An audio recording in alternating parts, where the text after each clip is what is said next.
নমস্কার বন্ধুরা, কেমন আছো তোমরা সবাই? আশা করছি তোমরা সবাই খুব ভালো আছো, যে যেখানে আছো ঈশ্বরের কৃপায় সুস্থ আছো। এসবি ক্রিয়েশন ব্লগের নতুন আরও একটি ভিডিওতে তোমাদের সবাইকে জানাই স্বাগত। আই হোপ আজকের ব্লগটাও তোমাদের খুব ভালো লাগবে। আজ হলো মঙ্গলবার, এখন সকাল গড়িতে সেই 8:45 মতো বাজে। আজকে একটু লেট করে ঘুম থেকে ওঠা হয়েছে। তো ঘুম থেকে উঠে এদিকে দেখো টিফিনটাও করে নিয়েছি। ওই যে মুড়ি আর মিষ্টি আজকের টিফিনে আছে। তারপর আর কি, তোমরা তো জানোই সকাল সকাল আমার ভাতের হাঁড়ি বসাতেই লাগে। যদিও আজকে বরের দোকানে যাওয়ার অতটা চাপ নেই, দোকানে যাবে ঠিক আছে, কিন্তু ওই যে 9:30 জায়গায় 10টা বাজলেও কিছু হবে না, 10টার জায়গায় 11টা বাজলেও কিছু হবে না। তো তাই জন্য আজকে কাজগুলো আস্তে ধীরে করে কিন্তু হচ্ছে। তো এদিকে দেখো আগে ভাতের হাঁড়িটা বসিয়ে দিলাম। ভাতের হাঁড়িটা বসিয়ে এদিকে চালগুলো না আবার একটুখানি চেলে নিচ্ছি, কারণ অনেক সময় চালের মধ্যে গুঁড়ো গাড়ি থাকে। তো তাই জন্য ভাবলাম চালটাকে একটু চেলিয়ে দিই। অনেক সময় 1-2টা আবার ধানও থাকে, তো ধানগুলোও ফেলে দিতে পারি চেলে নিলে। তো মানে প্রত্যেক দিন না এটা মনে থাকে না, একদিকে কিন্তু চেলে দিলেই ভালো হয়। তো এদিকে দেখো চালটা থেকে এবার ধানটা একটা একটা করে কিন্তু আমি বেছে নিচ্ছি। তো যদিও বেশি একটা ধান নেই, 2টার মতো ছিল। আর এদিকে এবার আমার চালটা তো চালা হয়ে গেছে। আর এদিকে এবারে এই যে দেখো চালটাকে এখন ধুয়ে নেব। আগে না অনেক সময় অনেককে দেখতাম, আমি কোনোদিনও খাইনি, চাল মানে এরকম করে ঝেড়ে নিয়ে যে নিচের যে চালের ছোটো ছোটো চালের গুঁড়োগুলো পড়তো, এগুলো নাকি ভাজা খাওয়া যায়, চাল ভাজা যেগুলো পড়ে। তো এগুলো নাকি খাওয়া ভালো না, পেটের সমস্যা এর সমস্যা না বলে, মানে এগুলো নাকি মানে আগেরকার দিনে মানুষও বলতো যে ঘরের বউরা নাকি এগুলো খেতে নেই, ঘরের লক্ষ্মী নাকি থাকে না, এরকমটা বলতো। তো আমি কোনোদিনও খাইনি, অনেক আগে এগুলো শুনতাম। আমার মারা যখন বলতো যে এগুলো নাকি খেত, চাল ভাজা দিয়ে নাকি চা দিয়ে খেত। তো আমি কোনোদিন খাইনি, ওই চালটা ছালছিলাম তো তখন গিয়ে মনে হয়েছে। আর আমাদের বাড়িতেও কোনোদিন দেখিনি আমার মাকেও এরকমভাবে করতে, কথাগুলো শুনতাম মায়ের মুখ থেকে, কিন্তু কোনোদিন দেখিনি। তো এদিকে দেখো ভাতের জলটা একটু বেশি নিয়েছিলাম। জলটা আবার যদি কম হয় তাহলে দেখবে আবার কী হয় বলো তো, ওই ভাতের সাথে মাঠটা লেগে যায়। আবার জলটা একটু বেশি দিলে মানে ফেলতেও লাগে, না হলে আবার জলটা একদম উতলে পরে উপর গ্যাস টেস ভরে যায়।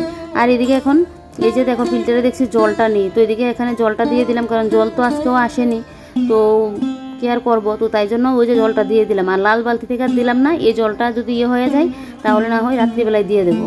তো দেখো এবারে যে জলটা ছিল এটাই দিয়ে দিলাম, দিয়ে ফিল্টারটাকে ঢাকা দিয়ে এবারে দেখো কালকেই না আমি আবার রাত্রিবেলায় বসে বসে কয়েকটা আবার ছড়া কচু কেটে নিয়েছিলাম। এটাকে আবার অনেকে মুখিও বলে, আমার বাপের বাড়ি এলাকায় তো ছড়া কচু বলে, আর আমার শ্বশুরবাড়ি এখানে আবার বলে মুখি।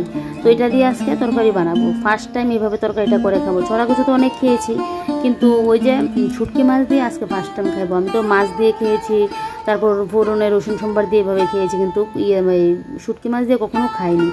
আর এদিকে দেখো কালকে বাসনকুসন ছিল, এগুলোকে ধুয়ে এই যে বলের মধ্যে রেখে দিলাম।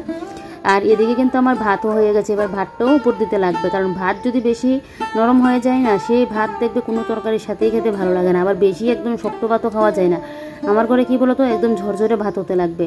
ঝরঝরে ভাত হলে দেখবে যে কোনো তরকারি ভাতের সাথে কিন্তু খেয়ে ভালো লাগে। আর এদিকে ভাতের ফ্যানটা জড়াচ্ছি, আর এদিকে দেখি আবার চলে আসলো জলটা। জল কিন্তু এত লেট করে আসে না, তবে আজকে সকালে যেহেতু দেয়নি তাই মনে হয় এসেছে, কিন্তু এরকমটা হয়নি, আজকে এরকমটা হয়েছে। তো যাক তাড়াতাড়ি করে এদিকে ফিল্টার এনে জলটা দিলাম, আর একটা বালতি আনতে লাগবে। এদিকে ভাতের ফ্যানটাও কিন্তু আমি পুরো ঝরিয়ে নিয়েছি। জল তো আর আমার জন্য বসে থাকবে না, জল দেখবে সে যদি ভালো থাকে একদম পুরো আধ ঘন্টা লাগিয়ে দেবে, আর ভালো না হলে দেখবে এই যে 10-15 মিনিটের মধ্যে জলও চলে যায়। এদিকে দেখো আকাশের মুখ পুরো ভার হয়ে আছে, মনে হচ্ছে একটা টুকি দিলেই ওর ঝরে বৃষ্টিটা পড়বে। তো যাক এদিকে দেখো আরেক বালতি জল এনে ওই যে এই বালতিটাও ভরে নিচ্ছি। তোমাদের দাদাভাই গেল একটু বাজারে, তো তাই জন্য আমি নিজেই নিয়ে আসলাম, যে করে নিই জলটা যদি এখন চলে যায়, যদি আবার কালকে না আসে, তাই জন্য আমি জলটা করে নিলাম। আর এদিকে দেখো ডিমগুলো ভেজে নিচ্ছি। তোমাদের দাদাভাইয়ের জন্য করবো ডিমের ঝোল, আর আমার জন্য মুখির তরকারি। আমার আবার ডিম পছন্দ না, আর তোমাদের দাদাভাইয়ের আবার ডিম পছন্দ। ও মুখির তরকারি খায়, কিন্তু ওই যে অনেক আগে একবার ইউরিক অ্যাসিড ধরা পড়েছিল, ওই তাই জন্য না একটু ভয়ে ভয়ে একটু কম কম করেই খায়। অনেক জিনিস খেতে মানে চায় না, খাবে ওই 1-2টা যদি খায়, একবেলা খেলে আর একবেলা তো খাবে না, ওর ভয়। তখন কিন্তু টেস্ট করে দেখেছিল যে ঠিকঠাকই আছে, মানে নেই বাড়তি নেই, তারপরও ওর একটা মনে ভয়, তো সেই জন্য ও অনেকটা করে খায়। তো এদিকে দেখো এবারে একদিকে আমার রান্না বসিয়ে দিলাম, আরেকদিকে এবারে ঘরের কাজকর্ম শুরু করে দিয়েছি। তো এদিকে মশলাদানিটাকে মুছে ভালো করে পরিষ্কার করে নিলাম। মশলাদানিটাকে ঢাকা দিয়ে রাখতে লাগবে। আরশোলার যন্ত্রণা, একটা জিনিস যে সুন্দরভাবে ঘরে সাজিয়ে গুছিয়ে রাখবো সেটা আর হয় না। একদিকে আরশোলা, নয়তো কক্কা, নয়তো ইঁদুর, যদিও ইঁদুরটা এখন ঘরে কম কক্কার জন্য। একদিকে কক্কার পটি ফেলতে ফেলতে আমার মানে জীবন শেষ। ঠাকুর ঘরের সামনে দেখবে কক্কা পটি করে রাখে, আগে তো গ্যাসের উপরে করে রাখতো, আর এখন ঠাকুর ঘরের এখানে। তারপর পিঁপড়ে, ঠাকুরের জন্য সবসময় তো কিশমিশ দিয়ে পুজো দেওয়া হয়। তাল মিস্ত্রি এনেছিল লোকনাথ উৎসবের সময়, এগুলোর মধ্যে পিঁপড়ে ধরে যা অবস্থা, তাল মিস্ত্রি ফেলেই দিতে হয়েছে। তারপর নকুলদানা নিয়ে এসেছে কদিন আগে, নকুলদানা আর কিশমিশ। তো আমি ভাবলাম যে নকুলটা দিয়ে আগে পুজোটা দিয়ে নিই। আর তো নকুলদানার কোটোর মধ্যে কী পরিমাণে পিঁপড়ে, এই কোটোকে এখন জলের উপরে রাখতে হচ্ছে আমার, এই অবস্থা। মানে ওদের যন্ত্রণা যেন পুরো অসহ্য হয়ে গেছে জানো তো। তারপর একটা ফল টলে যে ঠাকুরের জন্য রেখে ঠাকুরকে দেবো, ওই দেখবে ইঁদুরের যন্ত্রণায় রাখতে পারি না। আমার মডুলার ডয়ার পর্যন্ত কেটে নিয়েছে, তাহলে বুঝতে পারছো কী যন্ত্রণায় আমি ভুগছি। আর এদিকে দেখো এবারে ওই যে এক পাশে রান্না হচ্ছে, আর এদিকে দেখো ঘরের কিন্তু টুকিটাকি গাছগুলো আমি শেষ করে নিচ্ছি। তো আগে না দরজাটা লাগালে ওই দরজার নিচের ফাঁকটা একটু বেশিই ছিল, অনেক সময় অনেক কিছু ঢুকে যেত। তো সেদিন তোমাদের দাদা ভাই আবার একদিন কি করলো, ওই নিচটা দিয়ে আবার ওই যে ফ্লাইগুলো হয় ওইগুলো মেরে দিয়েছে পিন দিয়ে।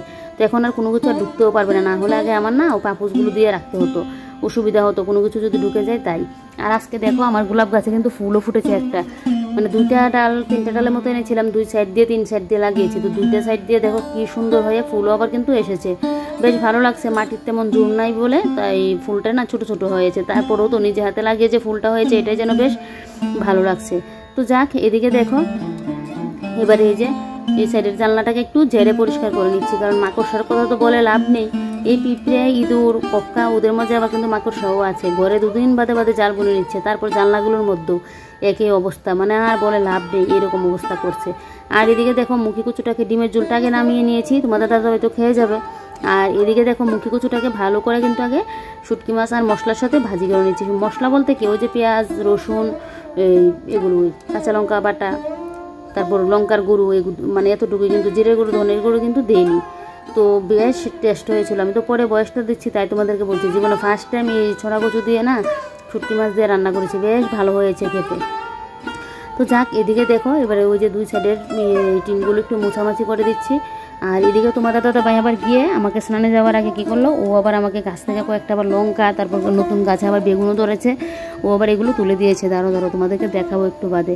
তো এদিকে দেখো এবারে ওই সাইডের টিনগুলোকে মুছে এবারে এই সাইডে এসে ফ্রিজটাকে মুছে নিচ্ছি। ফ্রিজটা এই সাইড থেকে ওই সাইডে নেওয়াতে আমার এই জায়গাটা কিন্তু বেশ খোলামেলা হয়েছে। আগে কিন্তু ফ্রিজটা এই জায়গাটা থাকাতে এই জায়গাটা একটা চেপা মতো হয়ে গিয়েছিল। তো অনেক সময় না ঘরের মধ্যে জিনিস দেখবে, জিনিসগুলো যদি ঠিকঠাক মতো সেট না হয়, জিনিসের ঘরটা দেখতে কিন্তু ছোটোখাটো লাগে। তো এবারে চলো ঘরের যা টুকিটাকি কাজ ছিল ওগুলো তো করে নিয়েছি, এবারে ঘরটা ঝাড় দিয়ে নেব, তাহলে শেষ রান্নাঘরের কাজ। প্রত্যেক দিন একটু একটু করে রাখি বলে কিন্তু আমার ঘর তো এরকম সবসময় পরিষ্কার পরিপাটি তোমরা দেখতে পাও। আর যদি একদিন মানে একদিন আমি সব কিছু করতে যেতাম তাহলে আমিও হাঁপিয়ে যেতাম, আমার উপরেও চাপটা বেশি পড়ে যেত। তা আমি তো একটু একটু করে রাখি বলে কিন্তু আমার কোনো মানে অসুবিধা হয় না। প্রত্যেক দিন আমি রান্নার ফাঁকেই বলো বা রান্না শেষ করি বলো, একটু একটু করে কিন্তু আমি কাজগুলো গুছিয়ে রাখি। তাই জন্য দেখবে সবসময় আমার ঘর দোর একদম ক্লিন থাকে, আর নিজের উপর অতটা চাপও পড়ে না। আর কাজ ফেলে রাখলেই তো দেখবে আজকে করলাম না, ফেলে রাখলেই দেখবে কাজ কিন্তু জমে থাকে। ওই আজকে যে 2টা জিনিস পরিষ্কার করলাম, কালকে আবার করবো না, আবার কালকে 2টা করবো। তো এভাবে করলে সবসময় ঘর দোর গুছানোও থাকে। তো যাক, রান্নাঘরটা ঝাড় দিয়ে এবারে দেখো এখানের এই জায়গাটা না ঝাড় দেওয়ার হয় না সবসময়, প্রত্যেক দিন তো সম্ভব না একটা একটা করে ফুল গাছ সরিয়ে সরিয়ে একটা একটা করে গাছ আবার জায়গা মতো রাখা। তো কদিন বাদে বাদে এই জায়গাটা এভাবে ঝাড়ু দিয়ে পরিষ্কার করে দিই। তো এদিকে দেখো গাছগুলোকে আবার জায়গা মতো রেখে দেবো। আর গাছ আমি দেখলাম ঘরে থেকেও বাইরে যদি গাছপালাগুলো থাকে একদম যেন সতেজ ভালো থাকে। আর উপরে যে লম্বা লম্বা মতো গাছগুলো, এগুলোকে স্নেক প্ল্যান্ট না কি প্ল্যান্ট যেন বলে, স্নেক প্ল্যান্টই মনে হচ্ছে, আমার ঠিকঠাক খেয়াল নেই। তো এগুলোর মধ্যে নতুন আবার চারাও গুজিয়েছে। গাছটা লাগানোর পর গাছগুলো কীরকম ছিল, তো এখন একটা একটা করে চারা গুজিয়েছে। তো ভাবছি কি, একটা তো এমনিতে গাছ আছে, আর একটা ভাবছি নতুন একটা টবের মধ্যে লাগিয়ে দেবো। একটাই চারা বেরিয়েছে, তো এটাকে ভাবছি মানে আলাদা করে নতুন টবের মধ্যে লাগাবো। তো যাক, তারপর আরও নতুন করে গজাবে, কারণ আমার তো জগর মধ্যে লাগানো, তো বেশি একটা ছড়ানো জায়গাও কিন্তু নেই। তারপর দেখো এই যে এই স্নেক প্ল্যান্টগুলোকে এখানে এনে এই জায়গাটা দেখো আবারও ঝাড় দিয়ে নিলাম, নিয়ে এবার স্নেক প্ল্যান্টগুলোকে জায়গা মতো রাখবো। আমার গাছের যত্ন বরাবরই ভালো লাগে, ঘরের মধ্যে গাছ বলো আর বাইরে গাছ বলো, সব গাছে আমার ভালো লাগে। তারপরেও বেশি শখের গাছ হলো গিয়ে মানি প্ল্যান্ট, যেটা এখন আমার কাছে নেই। একদম সেদিন এনে লাগিয়েছিলাম, কিন্তু এগুলো পুরো একদম নেতিয়ে আছে, এগুলো দিয়ে হবে না। তো ভাবছি কোনো সময় যদি আগরতলা যাই, নিজের মনের মতো দেখে একটা আমি মানি প্ল্যান্ট কিনে আনবো। জানো তো অনেকটা শখ করে ওই মানি প্ল্যান্টটা করেছিলাম, কিন্তু ওই যে বিয়েবাড়ি থেকে এসে একদম পুরো মানি প্ল্যান্টের কাজই শেষ। তো যাক, এদিকে তো আর কি করব, এখন নিয়ে তো আর মানে ইয়ে করে লাভ নেই। তো এদিকে দেখো এবারে এই যে এই জায়গাটাকে ঝাড় দিয়ে, আর এই যে 2টা ফুল গাছ, এই ফুল গাছগুলোকে ওই সাইড দিয়ে রেখে দেবো। আর এই জুতোগুলোকেও এখান থেকে ভাবছি সরিয়ে নেব। তো থাক, পরে সরাবো, এখন এখানেই রেখে দিয়ে আপাতত, পরে একটা সাইড দিয়ে নিয়ে এই জুতোগুলোকে রাখতে লাগবে। জুতোটা কিন্তু পুরোটা ভালো, কিন্তু ওই যে ফিতার একটা সাইড দিয়ে একটুখানি ইয়ে হয়ে গেছে। তো এদিকে দেখো এই যে ফুলের টবগুলো আমার কিন্তু এই যে সাজানো হয়ে গেছে, এই যে জায়গা মতো রেখে দিয়েছি। এখানে যে কত রকমের গাছ, কিন্তু এগুলো আমি নামও জানি না। রান্নাঘরের কাজকর্ম কমপ্লিট, এবারে খাওয়া দাওয়া করবো। রান্নাবান্নাও শেষ করে নিয়েছি। আজকে মঙ্গলবার হলেও সকাল সকাল কিন্তু রান্নাবান্না হয়ে গেছে। এখন বাজে 10টা 34।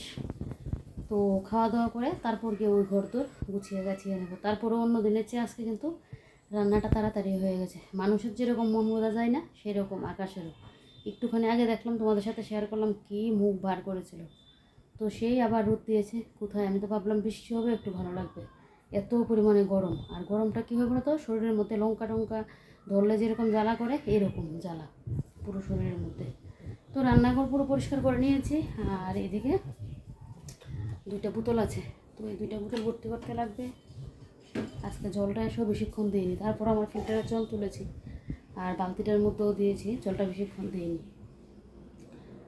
চলো ওইদিকে আসুক, ও গেলে এখন স্নানে, ও আসলে খাওয়া দাওয়াটা করে তারপর ওই ঘর তোর গোছাবো। ও মনে হয় দোকানে যাবে আবার।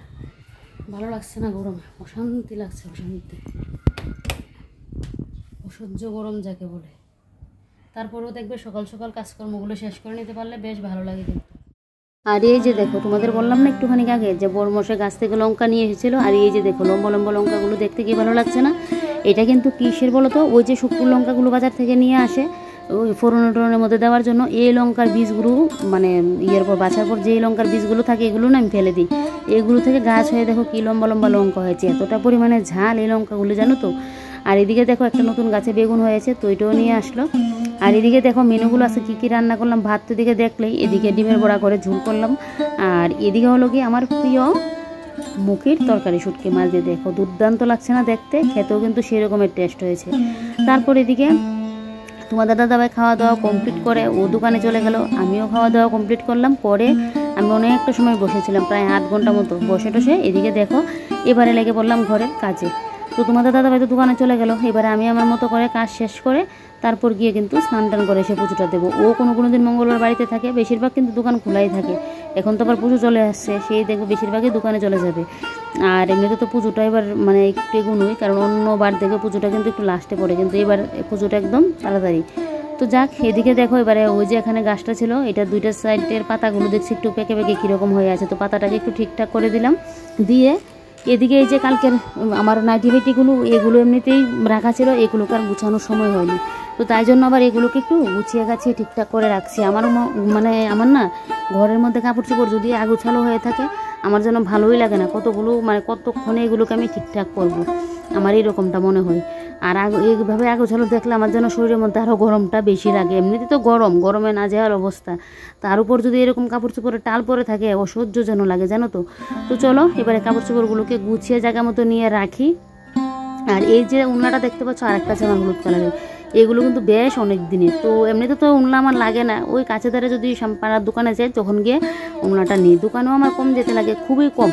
তোমাদের দাদাভাই বেশিরভাগ জিনিসপত্র নিয়ে আসে, হঠাৎ যদি দরকার পড়ে, খুব কমই আমার এরকমটা হয়, যেতে লাগে। তো এদিকে দেখো এগুলো তো গুছিয়ে নিয়েছি, গুছিয়ে নিয়ে এই যে দেখো নাইটি ফাইটিগুলো কিন্তু এখন এখানে রেখে দিচ্ছি। তো ওই যে সামনের রুমে তো এখন রাখি না, তোমাদেরকে বললামই। তো এগুলোকে এখানে রেখে তারপর এদিকে এখন আমি করে নেবো, সোফাটাকে গুছিয়ে তারপর ঘরটা ঝাড় দিয়ে নেব।